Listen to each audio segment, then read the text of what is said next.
Emanuel, seja muito bem-vindo. Eu Muito obrigado. preciso te agradecer, porque a gente gravou aquele episódio que você me entrevistou para Tony Inc. faz uns meses. Você lembra quando que foi? Foi uns 3 meses, né? A gente está gravando isso aqui em novembro. O meu episódio saiu algumas semanas atrás.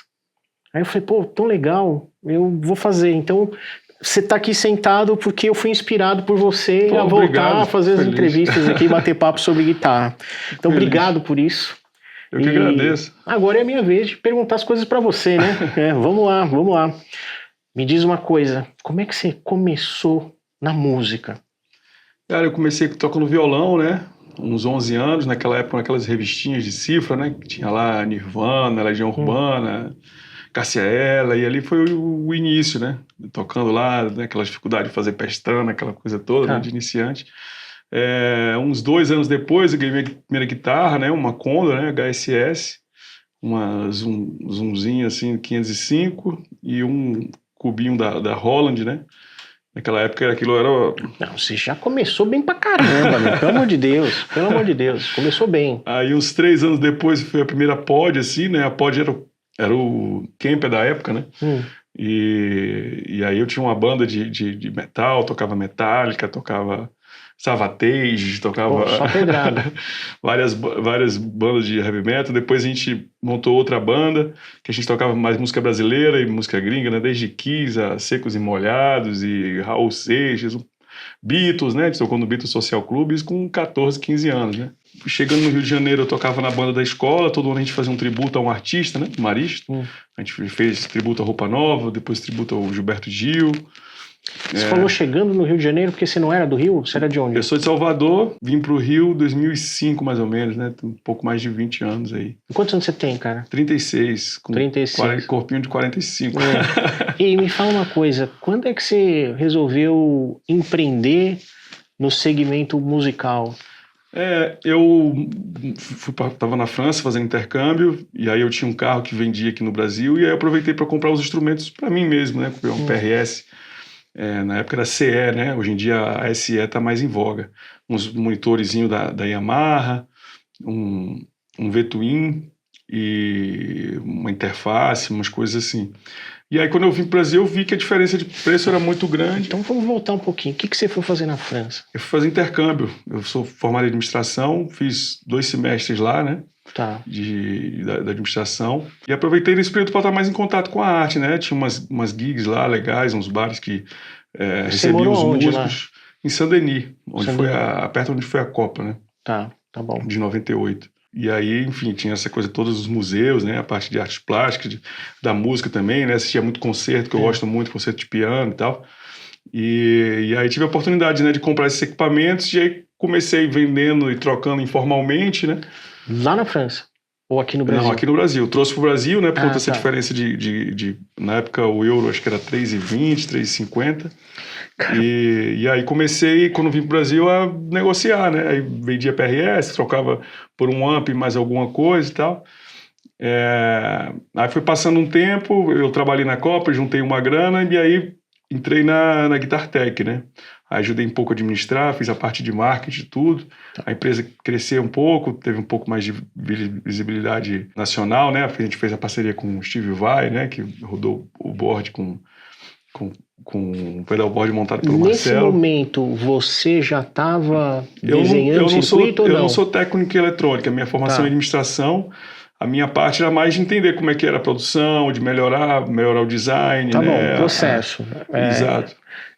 TGA, né? Teoria Geral da Administração, né? Primeira aula da Faculdade de Administração de Empresa que eu tive foi essa, tá? Primeira aula. E o professor, eu lembro até o nome dele, Granizo. Era um professor, acho que ele era espanhol. Ele conta a história do Henry Ford e tal, como que ele melhorou os processos, tudo mais. Imagino que você fez isso na Guitar Tech, então. Isso, assim, na época da faculdade eu nunca tinha estagiado, né? Eu sempre trabalhava, né? Fui concursado do Banco do Brasil, depois trabalhei de preposto numa empresa que veio de Salvador para administrar contrato lá no Comperj. E então minha formação foi um pouco fragmentada, assim, né? Não foi muito contínua naquela escadinha, assim, né? Que você escolhe uma área, faz um estágio, se aprofunda naquilo. Eu sempre tive um pouco essa visão mais global, né? De juntar temas diferentes e tal. E na Guitar Tech foi legal porque eu aprendi um pouquinho de nada de fotografia, aí tirava as fotos e instrumentos para anunciar na internet. A gente foi melhorando um pouco os fornecedores, né? Melhorando os projetos, um pouco a produtividade. Aí eu fiquei lá uns 2 anos, depois eu saí e 1 ano depois o Rafael da N2 Áudio, ele falou assim para mim, tem um projeto aqui de amplificador miniatura, você sempre fala disso, não sei o que, blá, blá, blá. Dá uma olhada e foi aí que surgiu o Grenade, né? O Grenade foi o primeiro produto. Eu queria voltar, mas eu não queria voltar com drives porque é um mercado um pouco mais saturado, né? Então eu queria entrar por produtos mais úteis, né? Quando você fala, o primeiro produto foi o Grenade, você já está falando de Tony Inc? Isso. Tá bom, então quando a Tony Inc surgiu, realmente? Foi final de 2018. Tá bom. Eu participava daqueles grupos, eu tinha uma Fractal, né? Participava daqueles grupos. Esses grupos são ótimos, né? O mais legal é quando o cara que nunca pôs a mão no instrumento fala, meu, isso daí é uma porcaria. Você conhece? Não conheço. É muito doido esses grupos, porque uma vez eu fui perguntar lá se alguém conhecia algum plugin ou alguma coisa de simulação do Hammond, né? Do Fender Hammond. Aí o cara, não, tem aqui um Fender Twin. Sabe tudo. E aí eu participava desses grupos e o pessoal tinha muita necessidade dessas potências miniatura, né, para usar com os pedais digitais.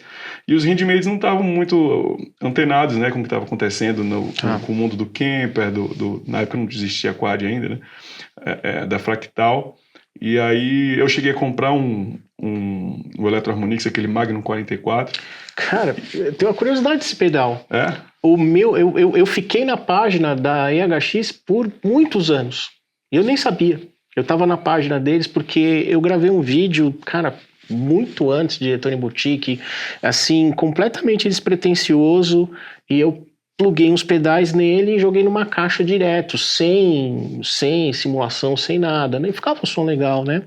E eles deixaram esse meu vídeo como propaganda do EHX Magnum 44. Bacana. Eu lembro um vídeo antigo seu com o Bogner Exes, né? Você chegou a fazer ou estou enganado? Não, vários. Mas isso era no meu perfil ainda pessoal.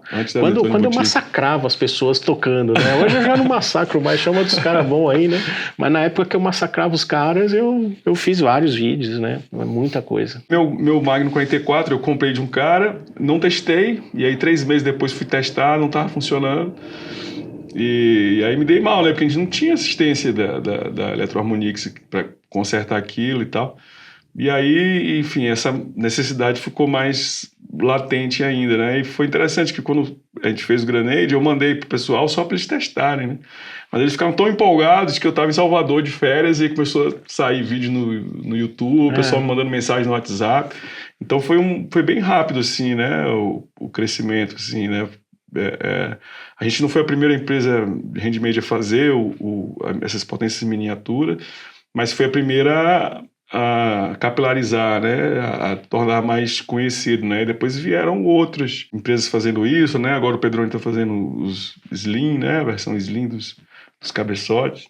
Cara, eu lembro de uma, acho que era da Moer. O Bomb, né? Mas, cara, eu achava aquilo uma propaganda enganosa, né? Porque o pedal era desse tamanho, mas a fonte era desse. Pô, cara. Não, quando chegou o pedal em casa, eu falei, não é possível, chegou uma caixa desse tamanho, parecia uma caixa de uauá. Eu falei, não pode ser. Aí a hora que eu abri o pedalzinho desse tamanho, com uma fonte desse tamanho, gigantesca, eu falei, putz. O Classe D a gente consegue ver separado o que é fonte e o que é amp, né? O head, né? O que é mais pesado e espaçoso no head é a fonte, né? Que são os transformadores, aqueles capacitores enormes. Mas só que no Classe D isso fica mais evidente porque ela é separada do outro. Classe D. Isso. Me ajuda a explicar o que é o Class A, B, C, D? Assim, eu não sei exatamente a diferença entre eles, assim, mas ele vai mudando de acordo com a tecnologia, né? Classe A, você tem alguns amplificadores valvulados que eles reproduzem perfeitamente, né, a curva de onda, né? Cada válvula faz um lado da onda, uma fase, né? E por isso que você tem a necessidade de você ter o par casado e o bias bem feito, né? Tá. O classe B, posso estar errado, mas se não me engano é o transistorizado. O classe D ele já é digital, né? Então ele é muito mais eficiente eletronicamente. Não quer dizer que ele tenha melhor timbre, né? Mas atualmente, né, praticamente tudo que se faz nessas caixinhas JBL, caixinha Bose, esses PAs enormes, né? A maioria som de carro, né? A maioria é classe D, porque eletronicamente ela é muito mais eficiente, né? Porque a válvula ela esquenta, né? E quando você esquenta, você está perdendo energia, né? Parte daquela energia que está passando por ali, ela está se transformando em calor, ao invés de som, né? E na classe D é muito menos, né? Essa perda de calor, essa... Então FR deve ser classe D. Sim, a maioria é. Essas caixas de JBL grandes também, né? De PA, Bose... A maioria é classe D. Geralmente essas caixas tipo Neumann, né, Mackie, geralmente são transistorizadas, né? Inclusive a minha tá lá consertando lá com o Danan. Ah, é? Você tem uma Neumann também? Não, eu tenho um par de Mackie de Yamaha, né? Tenho o Yamaha HS7-8 e a Mackie 624, né? Aquela que é assinada pela Lucasfilm, né? Sim. Legal. E me fala uma coisa, como é que surgiu a Toniink? Você falou do Granade? Primeiro foi o Granade. Quando que você viu, falou assim, cara, tem um negócio? Cara, demorou um pouco, assim, né? Porque pela experiência da Guitar Tech eu tinha visto o quão era difícil viver disso, assim, né? E a maioria das outras empresas que eu via, muito poucas, assim, conseguiram se profissionalizar no nível financeiro, vamos dizer assim, né? Então, eu demorei muito tempo, assim, reinvestindo tudo e não me preocupando muito, porque eu trabalhava em 2 outras empresas, né? Eu era sócio em 2 outras empresas, trabalhava na parte de construção civil e eu fazia aquilo para manter aceso aquele paixão pela música mesmo, né? Você falou da questão das entrevistas, né? Eu fiz as entrevistas essa semana e é engraçado, como todo handmade, todo fabricante é nítido, assim, a paixão, né? Pelo equipamento, pela música, por esse processo criativo e tudo mais. Então demorou uns 2 anos assim para eu falar assim, não, agora posso arriscar ficar um pouco nisso aqui, me dedicar mais a isso aqui exclusivamente, mas eu sempre levei muito a sério assim, né? A minha visão, né, quando eu fiz a Toniink era proporcionar pelas pessoas o mesmo prazer que eu tinha em abrir um equipamento novo, né? Aquela expectativa de você comprar e aquilo chegar e você descobrir diversas sonoridades, né? Tinha clientes meus que o cara ia pegar o pedal com roupa de gari, com a mão toda suja de silicone preto, que o cara tava colando vidro, sabe? Então, o brasileiro, ele rala muito, né, cara, para ter os equipamentos e comprar as coisas. Então, assim, a gente precisa ter um respeito muito grande, assim, com a qualidade, né, com a expectativa do cliente. E essa visão era o que me norteava, assim, né, e norteia até hoje, né. Hoje, a Toniink tá com 7 anos. Certo? Isso. Quase 7 anos. O que é a Toniink hoje? Se viesse um alienígena sentado na sua frente, explica para ele o que é a Toniink. É uma empresa de pedal de guitarra brasileira que tem como objetivo traduzir essa cultura brasileira em forma de pedal, né? São pedais versáteis, pedais que não são os mais baratos do mercado, mas oferecem uma gama de timbre e uma qualidade muito acima do que se paga, né, por aquilo. É uma empresa que, bem ou mal, virou referência nacional, guitarristas que eu era super fã e que hoje são meus amigos e que usam meus pedais, o Hugo Mariucci, o Pedro Baby, o Junix e o Beto Baiana System, né, que eu cresci vendo. O Junix tocou no Cirque du Soleil, tocou com o Ivete. O Beto, eu adolescente via as bandas dele também. E uma galera infinita, né? Torquato Mariano, Josô, João Gaspar, Ricardinho Marins, o Júnior Tolstói, né? Que tocou com Lenine. Então foram pessoas que eu cresci vendo, assim, né? E admirando, sabendo ou não que era aquela pessoa que estava ali por trás daquela música, né? Que muitos desses artistas, eles não aparecem tanto, mas eles que fazem... são os sidemen, né, os produtores, que eles fazem a grandiosidade da música além do artista que lá na frente, né? Então a Toniink rapidamente teve esse crescimento e essa notoriedade, assim, que eu sou muito feliz e grato, assim, né, por esse reconhecimento, né, de pessoas que têm tanto conhecimento na área, né. Quais são as categorias de produto que tem na Toniink hoje? A gente tem 2 preamps. Então preamps 2. Que tipo de preamp que você está fazendo? Qual sonoridade? A gente tem o CSS, que ele tem a parte do pré, é um Fender Twin, né? Tá. Só que transistorizado, e um Cab Simulator, né? A maioria das empresas que lançam simulador de falante, né, analógico, eles não levam em consideração o pré. Eles só fazem aquele filtro na saída, né? Então o som fica meio sem referência, assim, né? Você não tem tanto cara de som de guitarra, porque ele não tem aquela curva de equalização que a gente está acostumado a ouvir de amp, né? E o CSS é para guitarra, algumas pessoas gostam de usar no baixo também, né? O Roger Waters, né, usava um pré-Fender, né, o Alembic, né, no baixo dele e tudo mais. Então pode servir para baixo também, mas vai soar como um baixo ligado num amp de guitarra, né.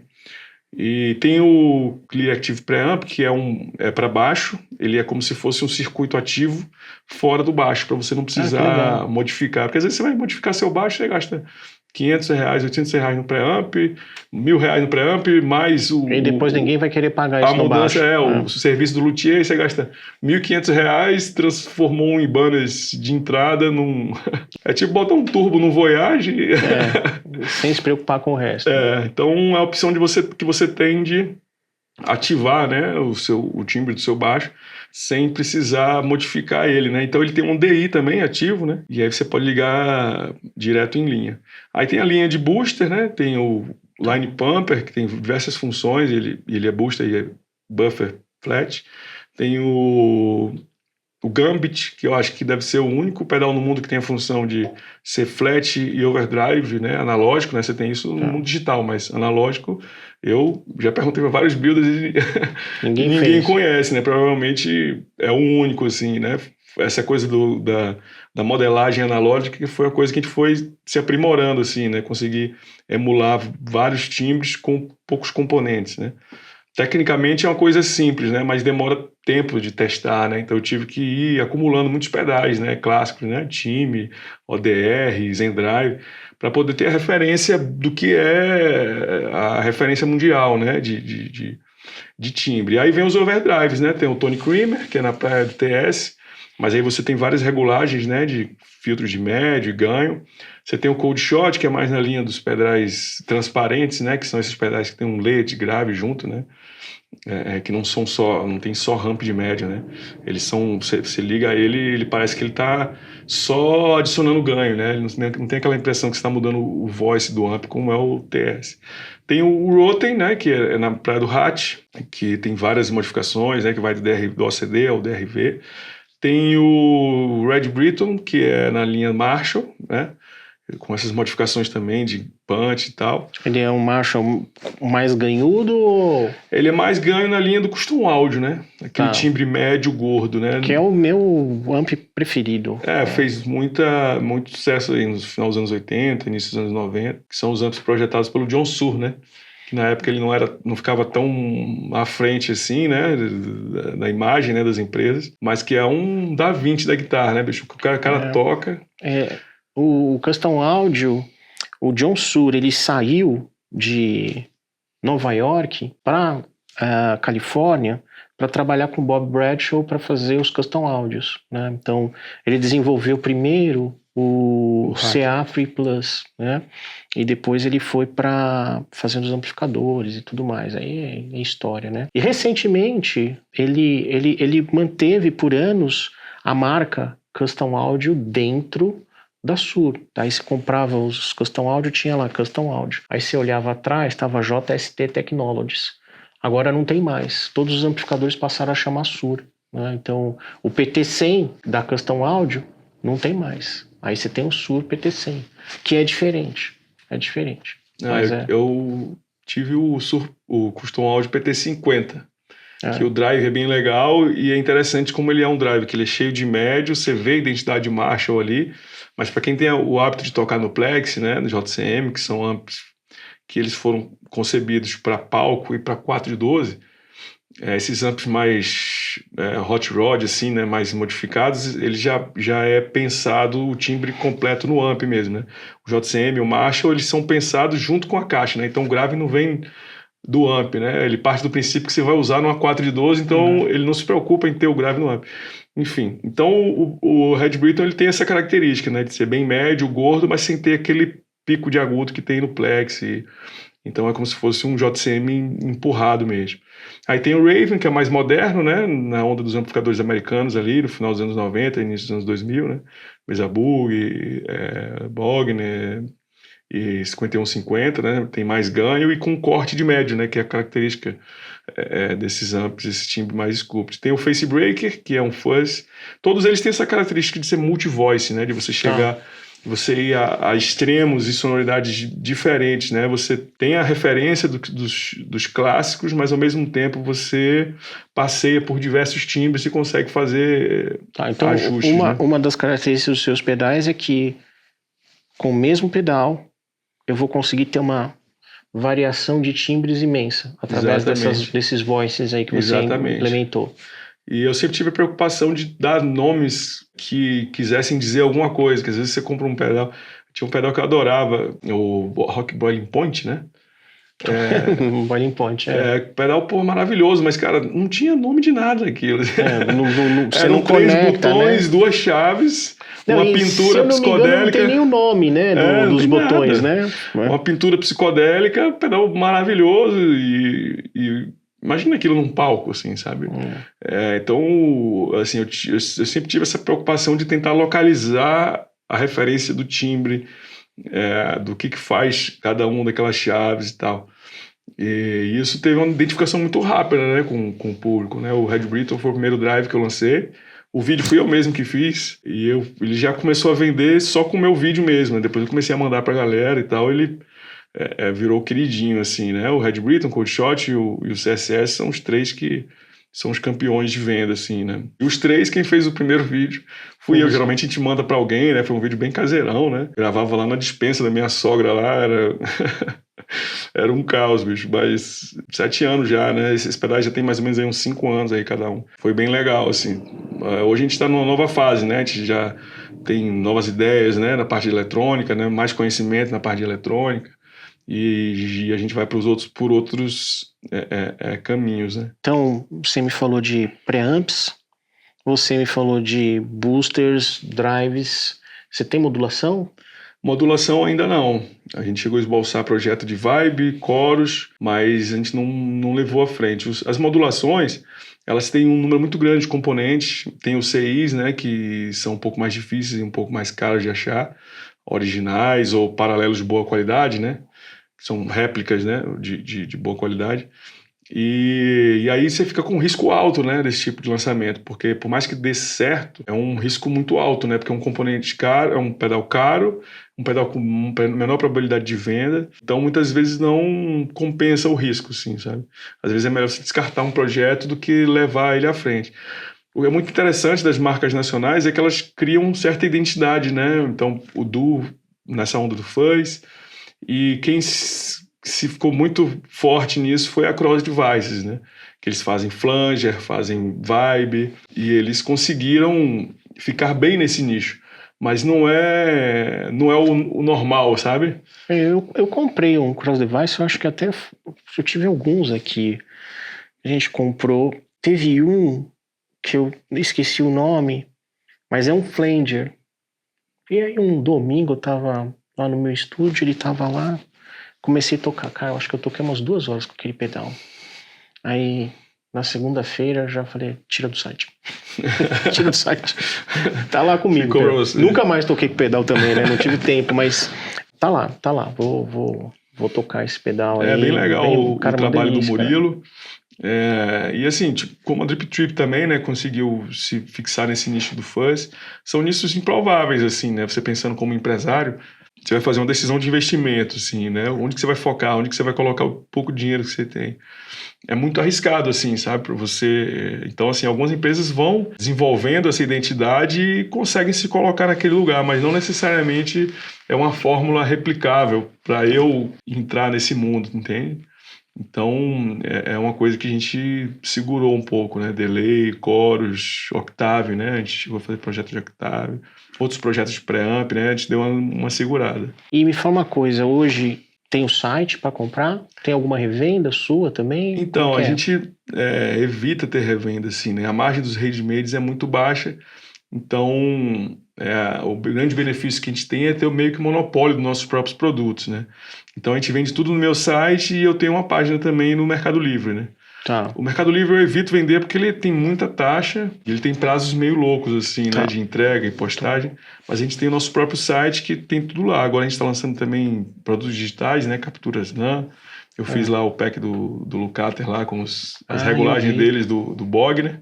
Tá. E depois a gente vai dar continuidade fazer com outros timbres de outros artistas, outros amplificadores. Tá. Você falou de Mercado Livre e do seu site. Se quiser comprar mais barato, é no seu site. Sim. Tá. Qual que é a média de preço dos seus pedais hoje? Na faixa de 750. Já mais barato ou mais caro? É a média.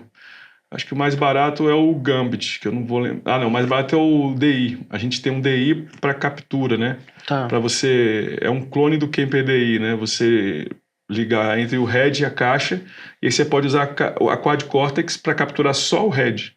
Ah, é? É. Você não dispensa o uso de um load box. Tá. Você precisa ter uma caixa para não queimar o amp.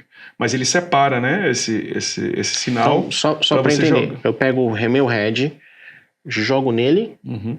Uma saída pro speaker e outra para a linha. E outra vai para fazer o reamp lá e fazer a captura. É só para captura, para usar para Tonex, para Quad, Kemper. Ele dá uns 400 e pouco, 500 reais. Esse é o mais em conta. Aí depois vem o Gambit, que é esse booster multivoice. E aí os outros são nessa faixa aí de 747, 760. Tá bom. Você falou um pouquinho do mercado brasileiro, algumas pessoas que você admira e tal. E lá fora? Quem que você fala assim, essa galera faz um pedal bacana? Assim, cada marca eu admiro por um aspecto diferente, assim. Eu gosto muito da JHS pela estratégia de mercado deles, assim, né?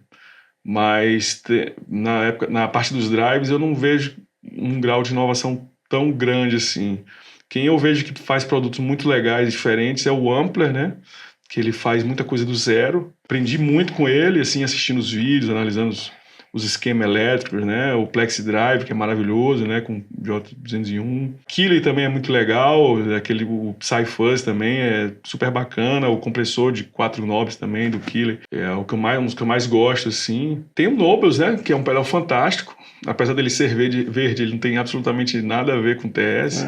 É um pedal nessa... Acho muito bom esse pedal. Muito bom, é. Ele tem essa característica do Cold Shot, né? Dos pedais transparentes, né? Que ele tem essa camada de grave e um rampzinho de médio, mas ele não descaracteriza, né? O voice do amp. Eu achei estranho outro dia, eu entrei na Amazon e tinha um Nobles miniatura lá por 300 reais. Achei tão... Eu fiquei preocupado. Eu falei, isso aqui deve ser falsificado, não é possível, né? Baratinho. E o grande... 800, 900 reais, alguma coisa assim, né? E é um pedal bom. No Ampler eu tenho uma situação interessante, cara. O Ampler, ele é feito para outra pessoa que não seja eu. Porque é meio difícil eu conseguir tirar som do Ampler. Eu gosto do Brian, assisto os vídeos dele também. Só que quando eu plugo um Ampler, cara, eu nunca tenho o som que eu quero, que eu tenho na cabeça. É diferente da JHS. Toda vez que eu pego, não todos, tá? Mas boa parte dos pedais da JHS, conecto no meu amp, no jeito que eu gosto, cara, ele funciona assim, sem ter que fazer muitas coisas. Já o Ampler, pra mim, não funciona. Mas uma característica que eu acho que é interessante, que eu vi, e vou te perguntar se você se inspirou nisso, que eu acho muito legal no JHS, é essa abertura pro mercado de falar de todo mundo. Né? Então, cara, ele já falou de Behringer, ele já falou de Nig, ele já falou, acho que do Ítalo, da VTR, ele já falou de diversas empresas diferentes. E você está fazendo isso aqui, né? Você está conversando com outros fabricantes que são, concorrente, não vou esconder o cara. Você não está fazendo isso, você está mostrando para todo mundo o mercado. Vamos lá, 2 coisas. O que você não gosta tanto da Ampler? E você se identificar mais com o JHS? O Ampler, como ele parte de circuito do zero, é como se ele estivesse inventando uma coisa que nunca existiu. Então aquilo não tem validade prévia. É como uma pesquisa de marketing. Ele parte de uma coisa do nada. Você não sabe o resultado que aquilo vai ter.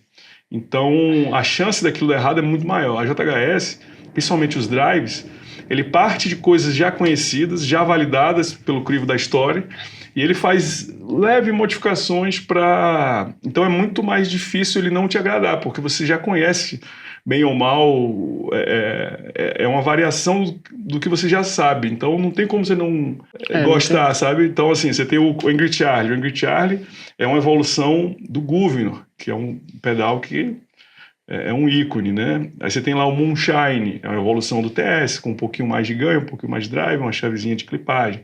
Aí você tem o Morning Glory, que veio do Blues Breaker, com um pouquinho mais de ganho, um pouquinho mais de compressão, porque você atocha mais o ganho, ele vai comprimir mais no diodo. E um pouco mais de brilho, né? Que ele ficou muito conhecido nesse meio worship, né? Nossa, tem um monte de drive, cara. Sim. Tem então a JHS... Os que eu tenho... Aqueles com 10, 11 versões, que pega o TS, ele tem lá, tem 10 versões e tal. Esse aí como é que o cara vai errar? Não, mas sabe a sensação que eu tenho? Não é bem essa, é assim... e o próprio Brian, isso veio dele, eu ouvi ele falando isso, ele falou assim, sabe por que a minha versão do Marshall-like é diferente dos outros? Porque a gente usa um amplificador, cada um diferente. Então, eu não sei que amplificador, eu acho que ele usa alguma coisa na linha do Fender para desenhar, porque ele desenha ligando, plugando, chegando no som. Eu não sou o cara que usa Fender, por exemplo, eu uso Marshall. Né? Quando eu falo Marshall, a gente tá falando de custom audio, eu uso custom audio, eu gosto desse som, até o som limpo eu gosto de Marshall, né? Eu não sou aquele cara Fenderzão, acho bonito, acho lindo na mão das outras pessoas, mas quando eu vou tocar no Fender eu não consigo tirar o som que eu gostaria, né? Mas no Marshall eu consigo, e quando eu ligo os pedais da JHS nos amps tipo Marshall que eu tenho, eu gosto do som, da maioria deles, né? Eu testei esse último high gain deles, eu não gostei, cara. Esqueci o nome do pedal. Não gostei muito dele, não. Eu não gostei por um motivo simples, assim. Cara, começa a demorar muito pra eu conseguir chegar no som, eu começo a ficar irritado. Deixa pra lá. Eu gosto do pedalzinho que a gente poxa, cheguei no som, cara, que legal, né? O conceito de quem tem amp bom e de quem quer ter som de pedal é bem diferente, assim. Você vê os pedais que fazem sucesso lá fora e que depois de um tempo somem, tipo o Zendrive e alguns boosters muito específicos, como o Koch, por exemplo, eles são como se fossem temperos, sabe? Um sal do Himalaia, um manjericão, e esses pedais são feitos para serem usados com bons amps, como um Marshall, que o timbre principal está no amp, sabe? O Fender, ele já é um pouco diferente. Você está usando um som pronto para sobrepor aquilo.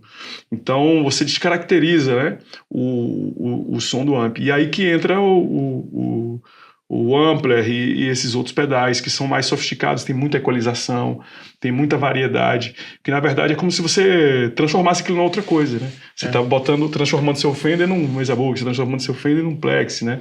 Então são públicos diferentes, né? O público brasileiro, ele tem essa necessidade, e a galera que tem menos grana para ter um amp foda, porque o amp é pesado, seja lá por que for, é outro conceito, né? Então tem vários pedais nessa linha, assim, que surgiram, que desapareceram. Alguns fãs, por exemplo, eles não fazem sentido na frente de um Fender, né? É outro conceito de pedal, né? Você mencionou um negócio legal, que acontece muito com o pedal, que é a moda. Tem pedal que, nossa, esse é o melhor pedal do mundo. De repente, um exemplo é o CD. Cara, o CD foi a melhor coisa do mundo, do planeta, por um tempo. Depois muda, vem JHS, daí JHS talvez não seja tanto, daí vem a Chase Bliss e tal, não sei o quê. O que você entende que leva essa hype dos pedais e eles acabam morrendo, daí de repente ninguém quer mais? Cara, é marketing de autoridade, né? O nosso meio é regido pelo marketing de autoridade. Aí a gente pode enfeitar, né, e falar da referência que a gente tem, porque eu ouvi uma música com meu tio, do Jimmy Page, não sei o quê, eu gosto daquela guitarra, mas a gente quer o timbre de alguém que a gente gosta, né, do Jimmy Page, do Jimi Hendrix, do Van Halen. Então são essas pessoas que ditam nossos gostos, né, assim como o Josh da JHS transformou o Bad Monkey e um outro pedal lá da Behringer esgotados, né, da noite pro dia. Esses pedais, eles vêm e voltam, né? Eu estava conversando ontem com o Ricardinho Marinho sobre os Bogner, né? Eu sou apaixonado pelo Goldfinger, ele também.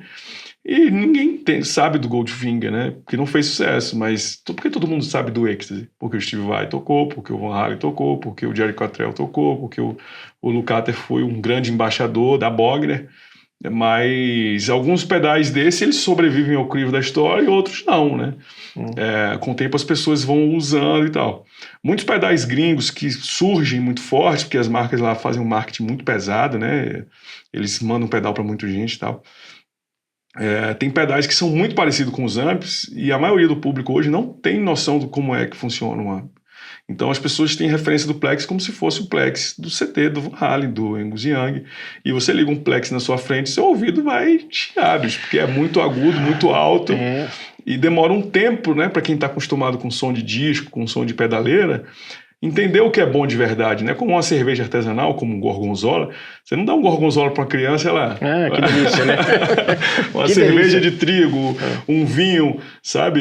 Um café fermentado. Não é uma coisa assim que você tem contato pela primeira vez e as gerações anteriores elas foram moldadas, né, com esse som de amp, né? Mas as gerações atuais não conhecem, não sabem como é que é um Plex, um Mesa Boogie, sabe? Às vezes você ser muito fiel à referência pode ser um perigo. E muitos desses pedais gringos, pelo fato de lá esses equipamentos serem mais acessíveis e lá ter esse público de colecionador muito maior do que aqui, os pedais eles têm uma aderência muito maior, mas com o passar do tempo esse público se esgota, né? As pessoas comem arroz e feijão todo dia. As pessoas não vão no restaurante francês todo dia. Alguns pedais são o restaurante francês, sabe? Então, esse feijão com arroz da JHS, né? Ele abrange, né, muito mais gente e ele faz com que você consiga ter uma... Do que um King of Tone, por exemplo. Oi? Do que um King of Tone. Exato. O King of Tone é o restaurante francês aí que você tá falando. Hoje, sei lá, 5, 6, 7 mil reais um pedal pedal desse. Maravilhoso. São coisas tecnicamente simples, mas é uma leitura genial, assim, né? Eu gosto de ter esses pedais gringos para entender um pouco a cabeça desses caras que têm acesso aos maiores guitarristas do mundo e poder entender para não ficar limitado a essas interpretações que a gente vai aprendendo, né? Esse timbre de MTV, timbre de CD, né? E você... Meu irmão, isso aqui é a referência mundial, né? Como é que isso aqui funciona? Você falou que tem pedais gringos. Deixa eu te fazer a pergunta, você tem um pedalboard? Hoje não tenho mais, não. Não tem nenhum pedalboard é o quad hoje em dia. Tá, mas se você fosse montar um pedalboard hoje, com os pedais que você tem, tanto da Tony Inc. quanto os gringos, tá? Vamos montar um pedalboard aqui. Monta comigo. Qual que é o primeiro pedal que você montaria? Colocaria? Cara, o pedal mais importante do setup, que não pode faltar no setup de ninguém, é o afinador. O afinador, sim. Cara, a gente... Você tá falando de conteúdo, né? Puta, cara, eu trabalho com conteúdo desde sempre aqui na empresa, né? O primeiro vídeo que eu fiz sozinho, pela Detone Boutique, chamava Tone Control. O primeiro vídeo era de afinador, falando que o afinador era o mais importante pra você ter. Tem um luthier amigo meu que ele fala que se ele entrega a guitarra desafinada é uma catástrofe, porque o cliente acha que tem um defeito na guitarra, fica procurando defeito na guitarra e tal. Mas tem a ver com essa completude da experiência, né? Você não pode ignorar... Qual afinador você colocaria? Qual que você gosta? Cara, o mais básico, né? Aquele da TC Electronics. Tá, o Polytune. O Polytune, né? Tá bom, Polytune. Depois vem o quê? Tem um pedal que eu gosto muito, que eu tô usando muito agora, mas é muito para usar com amp, né? Que é é a minha versão do Dallas Range Master, que é o Rage Master, né? Tá. Ele é um pedal bem legal, assim, apesar dele ser chamado de Treble Booster, ele soa como se fosse um wah-wah posicionado numa certa frequência. E ele é bem legal para tocar esses sons que você estava tocando aqui de Led Zeppelin, né? Porque o Jimmy Page usava, o Tony Iommi usava, o Brian May usava. E é bem esse timbre de Marshall, Vox dos anos 60, 70, né? Aí depois, eu gosto muito nessa linha de overdrive transparentes, né? Do time e do ODR, né? Da minha linha eu tenho o Cold Shot, né? Que atende bem, né? Essa proposta. Depois desse, eu colocaria o Hat, que na minha linha é o Rotem, né? O Rotem ele tem uma vantagem em relação ao Hat, que ele tem um controle de grave na entrada, que o Hat, quando você vai aumentando o ganho, ele vai embolando, estufando. Né? Vai espirrando. Então, o Rotem, você tem esse controle de... Então, o seu, pelo que você está me falando, deve estar mais parecido com aquele 1981. A base do circuito dele é o 1981. O 1931, ele tem menos ganho que o Hat. Ele usa outra... Eu acho maravilhoso esse pedal, cara. O 1931, ele é na linha desses pedais de amp, assim, que são legais, tem uma versatilidade legal, o low gain dele é legal, se você secar o drive. O filtro dele é super natural, né? A sonoridade que você controla como se fosse um presence de amp. Tem aquela textura de meio que de Jubilee, né? Com menos ganho, assim, né? E aí você vai botando no máximo, ele vai virando um fuzz. A gente partiu desse circuito, a gente deixou possível você ter menos ganho para você conseguir controlar ele melhor com o Les Paul. O ganho de entrada do DRV ele já é um pouco alto, né? Ele preseta o ganho um pouco mais alto do que o Hat. Então, quando você liga no Les Paul, ele já começa... Já explode. Já com um pouco mais... Então, a gente diminuiu um pouco esse ganho mínimo para você ter mais dinâmica. A gente bota a chave, né, para você simular o Hat, que ele adicionando um pouco de grave e mais ganho. O Hat tem mais ou menos o dobro de ganho, né, do DRV. Apesar de que isso no ouvido não necessariamente é perceptível, mas se você calcular lá, né, você vai ver que tem. Tem os modos de clipagem, que você consegue mudar o voice de médio, né? O Hat tem essa coisa meio estufada, né? Meio que parecendo mesa bug sem booster, sabe? É como se fosse o Mark II, mas sem o equalizador na saída, sabe? Essa coisa meio médio e tal. Então, essa chave, ele deixa um voice um pouco mais moderno, assim, sabe? Uma coisa meio Jubilee ou uma coisa mais overdrive mesmo. Ela muda o padrão de ganho e de clipagem. Então é o meu pedal mais versátil, assim, mais completo. Ele não é o que tem mais ganho, mas ele funciona bem como low gain, funciona bem como distortion. Se você empurrar ele com outro, ele vai ficar excelente. Se você usar ele para empurrar um amp high gain, né, você tem lá o controle de grave para você tochar o ganho na corda de afinação baixa. Já falei quantos? Afinador, Cold Shot, o Hat... afinador, Rage Master. Na verdade, eu teria que inverter, né? Tem que botar o Rage Master primeiro, porque o Polytune acho que tem buffer. Tem buffer. E o Rage Master tem que interagir com a guitarra, né? Porque ele recebe impedância alta, né? De Germânio. Então, é Rage Master, Polytune, Cold Shot, Rotem. Tem que ter quantos? Aí põe um delay, um reverb. Um delay... Agora, não, e daí você vai botar o delay e o reverb e eu vou te fazer a outra pergunta que é a definitiva. Tá? Então mete um delay e um reverb. Cara, assim, o delay e o reverb que eu mais gostei, assim, disparado, são os da Fractal, né? Mas não tem. Não dá. Não tem, esse não vale. Dá. Porque daí você vai falar assim, não, eu vou botar a VP4 lá. Não vale, eu quero um pedalzinho. Eu colocaria o reverb, o Kailane, né, da VTR, e o delay e o Time Space, né, da Saturno, né, que aquele delay da Saturno é maravilhoso, assim, as simulações de analógico são muito boas, eu tenho um lá, fiz vídeo, né, tem vídeo nosso lá com ele, e é bem legal, assim, e é legal a junção dos dois. Montando a pedaleira. Agora, as duas perguntas finais. O que você vai tocar e onde você vai plugar? Cara, o amplificador que eu mais gosto, assim, disparado, é o Goldfinger, né, porque ele é o resumo do feijão com arroz, né? Ele é um Fender Twin no primeiro canal, um Plex tradicional no segundo, tem a chavezinha de mod de voice, né, do estágio de ganho, ele tem booster, o reverb dele de mola é lindo. Inclusive, se eu usar ele, nem preciso tanto pedal assim, né? Ou seja, só um pedal de boost e um delay já resolve. Mas vamos lá. O Rage Master é muito legal para tocar Eric Clapton, Tony Iommi, o Jimmy Page também é muito legal de tocar com ele, assim, é tipo um botão da viagem do tempo, assim. Você liga aquilo, é como se fosse teletransportado para a Inglaterra. Passado, assim, né? E ele pra época que o André nasceu, né?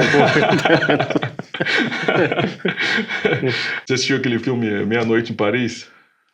Cara, já assisti muitos anos atrás. O André é isso, mas só que com o Woodstock, né?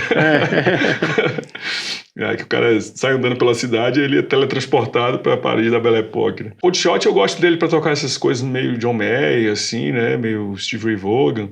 O Coldshot, qual é o conceito dele, né? Ele é como se fosse um drive junto com um corte de médio de um amp, né?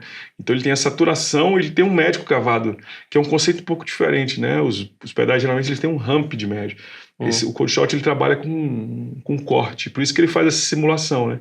E aí o controle de média é como se fosse um blend que vai ajustando. Falar que o Metallica faz isso nos amplificadores, já começa a pegar fogo na cabeça da galera, né? O guitarrista ele tem essa coisa que ele não pode tirar nada, o guitarrista só quer acrescentar, né? E existem 2 formas de você equalizar, né? Ou dando ganho ou tirando, né? Se você quiser fazer um scoop de médio, você pode dar ganho no grave e no agudo, ou você pode simplesmente cortar o médio. Cortar o médio. Que no fim das contas é mais ou menos a mesma coisa, né? Não é exatamente igual, mas funciona de forma similar. Os amplificadores da mesa Bug, né? Essa linha Mark toda, é genial porque ele trabalha com um elemento que eu trabalho nos meus pedais, que é essa coisa do controle de grave na entrada. Você controla o grave através do equalizador que vem na entrada do drive, né? Com o equalizador padrão, aquele de 6 botõezinhos.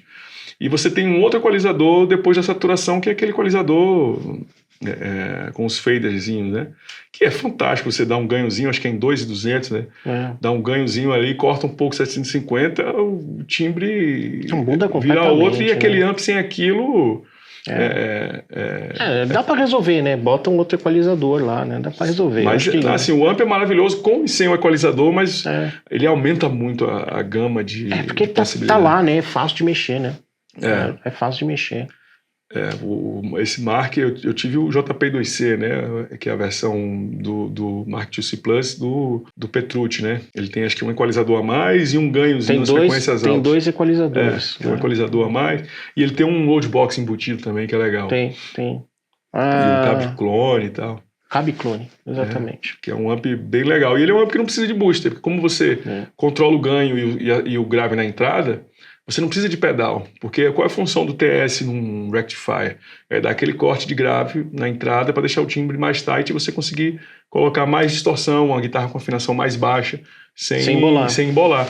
E na linha Mark você já tem isso no primeiro estágio de equalização do amp, que é um amp assim incrível. Cold Shot, né? Essa praia Steve Ray Vaughan, essa fase mais blues aí do Eric Clapton, né? O John Mayer, e aí depois o Rotem, né? O Rotem, como ele tem essa coisa do médio mais para frente, e ele tem um controle de tone que abre mais, ele lembra um pouco essa vibe Jubilee, assim, né? Meio slash, que ele é um médio um pouco mais para frente, e você consegue também abrir mais o agudo, assim, né? Jubilee. E se você diminui o ganho dele e abre um pouco o agudo, já fica uma coisa mais fruciante, assim, né? Aquele timbre de Marshall que é mais instalado, assim, com Fender, né? Aquele médio, mais um médio agudo, né?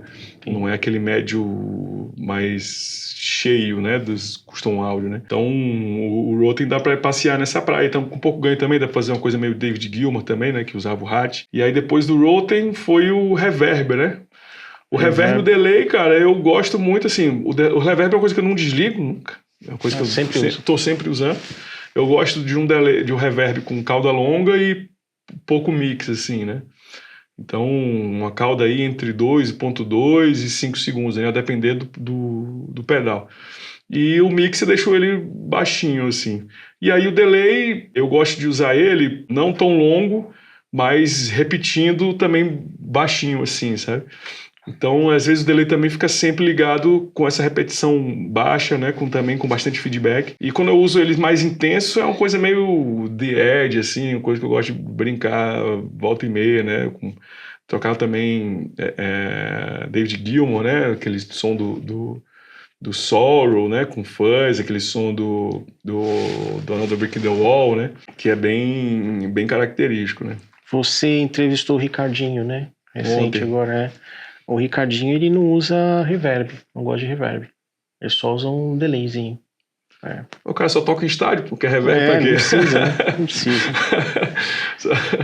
Emanuel, eu vou deixar o link aqui embaixo para os caras acessarem tanto o seu Instagram quanto a sua página. Coloca aqui nos comentários se você tem os pedais do Emanuel, da Tony Inc. Coloca aqui qual pedal que você tem, qual que você acha mais legal, por que você está usando. Muitíssimo obrigado, Emanuel, pela sua presença aqui. Cara, seja sempre bem-vindo. Sucesso. Acho que você está fazendo um trabalho muito legal, divulgando várias marcas, não só a sua.